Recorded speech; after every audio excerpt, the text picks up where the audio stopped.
एक लड़की के प्यार में मुझे धोखा मिला था, लेकिन शायद आज भी मैं उस लड़की और उसकी बातों को भुला नहीं पाया हूँ। उस समय मैं कॉलेज में पढ़ाई करता था और आप लोग अच्छी तरीके से जानते हो कि कॉलेज में पढ़ाई कम और इश्क मोहब्बत ज़्यादा होती है।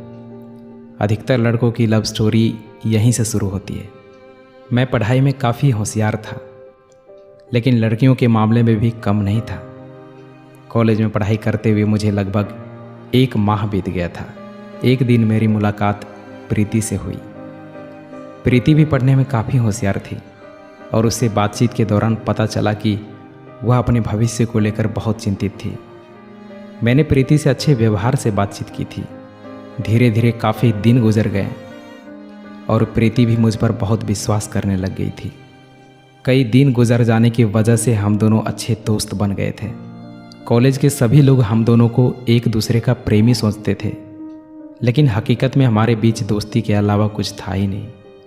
लगातार कई दिन साथ रहने की वजह से मेरा प्रीति से काफ़ी लगाव हो गया था। मुझे अंदर से महसूस हो रहा था कि मैं प्रीति से प्यार करने लगा हूँ। एक दिन मैं और प्रीति गार्डन में बैठे हुए थे, तभी मैंने उसको अपने प्यार का इजहार किया, लेकिन उसने इनकार कर दिया और मुझे समझाया कि प्यार के चक्कर में पड़ने से हम दोनों की ज़िंदगी खराब हो जाएगी। और प्रीति ने कहा, अगर मैंने तुम्हारे प्यार को अपना लिया तो तुम खुद भी पढ़ाई नहीं कर पाओगे और ना ही मुझे पढ़ाई करने दोगे। मुझे प्रीति की बात सुनकर काफ़ी गुस्सा आया। मैं वहाँ से उठकर अपनी क्लास के अंदर चला गया। मैं क्लास के अंदर बैठकर सोच रहा था कि आखिर प्रीति ने जो बात कही है वह बिल्कुल सच है। हम दोनों के प्यार करने से हमारी पढ़ाई पर सबसे अधिक असर पड़ेगा। उसके बाद मैंने प्रीति से बातचीत करना बंद कर दिया और सिर्फ अपनी पढ़ाई पे ध्यान देने लगा। जब भी प्रीति मुझसे बातचीत करने की कोशिश करती थी तो मैं कोई न कोई बहाना बनाकर वहाँ से निकल जाता था। मैंने सोच लिया था कि इस बार मुझे पूरी क्लास में टॉप करना है और दिल और दिमाग से अपनी पढ़ाई करने लगा था। एक दिन मैं क्लास में अकेला बैठा हुआ था, तभी प्रीति वहाँ आ जाती है और मुझसे बातचीत करने लगती है। मैं प्रीति की बातें सुन रहा था, लेकिन कोई जवाब नहीं दे रहा था। तभी प्रीति ने कहा, क्या यार, आज भी तुम उस बात को लेकर नाराज़ हो? मैंने कहा, मैं कहाँ नाराज़ हूँ, लेकिन आजकल पढ़ाई के आगे बातचीत करने का समय नहीं मिलता। प्रीति बोली, जब भी मैं तुमसे बातचीत करने की कोशिश करती हूँ तो तुम अपनी नज़रें चुराकर वहाँ से चले जाते हो। इसके बाद मैं और प्रीति फिर से दोस्त बन गए, लेकिन मैं पहले की तरह हंसी मजाक नहीं करता था। सब कुछ अच्छा चल रहा था, लेकिन एक दिन प्रीति अपने दोस्त के साथ पार्क में बैठी हुई थी। मैं भी उनके पास पहुंच गया। तभी अचानक प्रीति मेरे पास आकर खड़ी हो जाती है और मुझे प्रपोज कर देती है।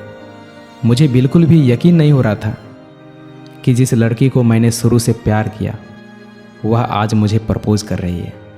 मैंने उसके प्यार को स्वीकार कर लिया और गले से लगा लिया। प्रीति के प्यार को पाकर मुझे काफ़ी खुशी हो रही थी। धीरे धीरे हमारे प्यार को काफ़ी दिन गुजर गए। कॉलेज के सभी लोग प्रीति को भाभी कहकर बुलाने लगे।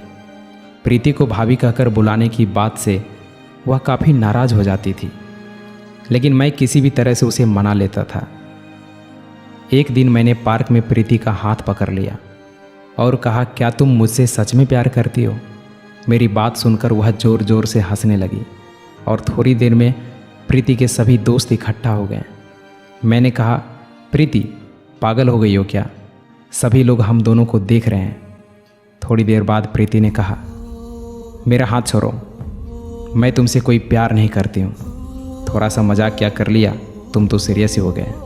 तभी मैंने कहा, मैं तुमसे अपनी जान से भी ज़्यादा प्यार करता हूँ और तुम इसे मजाक समझ रही हो। इतने में प्रीति ने मेरे गाल पर एक थप्पड़ मार दी और अपने दोस्तों से कहती है कि मैंने प्यार का नाटक किया था, यह तो मेरे गले ही पड़ गए। इतनी बात सुनकर मेरी आंखों से आंसू निकल आए। मैं पार्क में ही बैठा रह गया। इधर प्रीति के सभी दोस्त मेरी ओर देखकर मजाक उड़ा रहे थे, हंस रहे थे। उसकी बातें सुनकर मेरा दिल टूट गया था।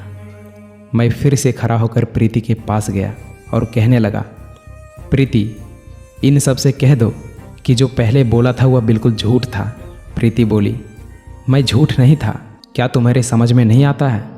उसकी बातें सुनकर मेरे आंखों से आंसू रुक नहीं पाया। उस दिन के बाद मैंने सोच लिया कि आज के बाद मैं जीवन में किसी भी लड़की की तरफ आंख उठाकर नहीं देखूंगा। प्यार तो दूर की बात है, अब मेरे दिल में उस बेवफा लड़की के लिए कोई जगह नहीं थी और ना ही मैं उसकी ज़िंदगी में दोबारा जाना चाहता था। कुछ दिनों के बाद मेरी परीक्षाएं शुरू हो जाती है। मैं कॉलेज जाना बिल्कुल बंद कर दिया था और घर से ही अपनी पढ़ाई कर रहा था। जब मेरी परीक्षा का रिज़ल्ट आया तो मैं क्लास में सबसे टॉप पे था।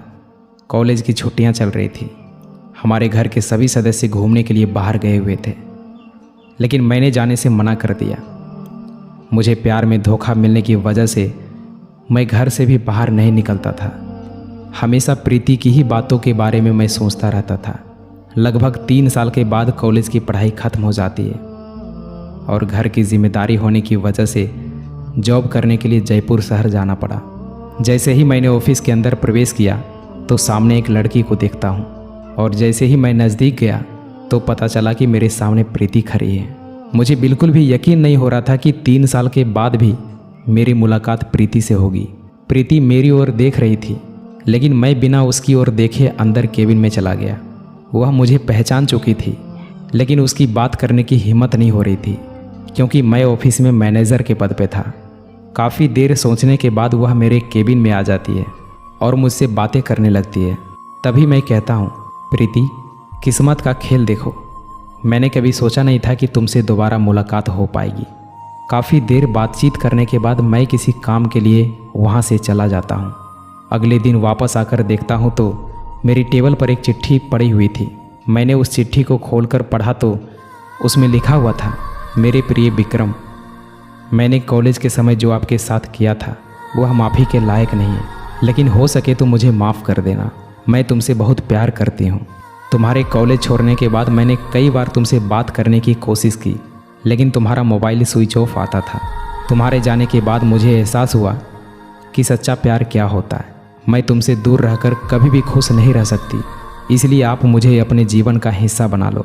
तुम्हें पता नहीं है कि मैंने कैसे तुम्हारे बिना एक एक पल गुजारा है। मैं कल ऑफिस के कैंटीन में तुम्हारा इंतज़ार करूँगी, तुम्हारी प्रीति। चिट्ठी को पढ़कर मैं सीधे ऑफिस के कैंटीन में चला जाता हूँ और देखता हूँ कि कुर्सी पर प्रीति बैठी हुई है। मैं सीधे प्रीति के सामने वाली कुर्सी पर जाकर बैठ जाता हूँ और कहता हूँ, मैंने तुम्हारी चिट्ठी पढ़ी है, लेकिन अब मेरे दिल में तुम्हारे लिए कोई जगह नहीं है क्योंकि मेरी शादी हो चुकी है और मैं अपनी पत्नी से बहुत प्यार करता हूँ।